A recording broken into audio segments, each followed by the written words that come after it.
ഈ Lulu hyper market അതുപോലുള്ള മാളുകളിലൊക്കെ കാണുന്ന വളരെയധികം ഫെമിലിയർ ആയിട്ടുള്ള ഒരു സ്നാക്കാണ് പ്രിയാസ റോൾ.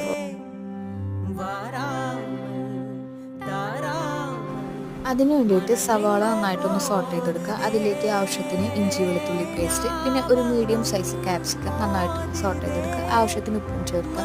ഇനി നമുക്കിതിലേക്ക് ആവശ്യത്തിന് നമ്മുടെ ഇഷ്ടത്തിനനുസരിച്ചിട്ടുള്ള മസാല പൊടികൾ ആഡ് ചെയ്ത് കൊടുക്കാം കേട്ടോ. ഇനി ചിക്കനിലേക്ക് ആവശ്യത്തിന് ഉപ്പ്, മഞ്ഞൾപ്പൊടി, മുളക് പൊടി എല്ലാം കൂടി ആഡ് ചെയ്തിട്ട് അതൊന്ന് ഡീപ്പ് ഫ്രൈഡ് ചെയ്തെടുക്കുക. പിന്നീട് അതൊന്ന് ക്രഷ് ചെയ്തിട്ട് നമ്മുടെ ഈ മസാലയിലേക്ക് ആഡ് ചെയ്ത് കൊടുക്കുക. അപ്പോൾ നമ്മുടെ ഫില്ലിങ് റെഡി. ഇനി നമുക്ക് നമ്മുടെ സമൂസ ഷീറ്റ് ഉണ്ടല്ലോ, അതിൽ നമ്മുടെ ഈ മസാല ആഡ് ചെയ്ത് കൊടുത്തിട്ട് അതൊന്ന് റോൾ ചെയ്തിട്ട് നമുക്ക് നന്നായിട്ടൊന്ന് ഫ്രൈ ചെയ്തെടുക്കാം.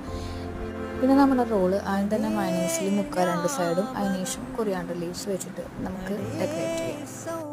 അപ്പം എങ്ങനെ നമ്മുടെ പ്രിയാസ റോൾ ഉണ്ടാക്കല്ലേ? അപ്പോൾ ഓക്കെ, ബൈ.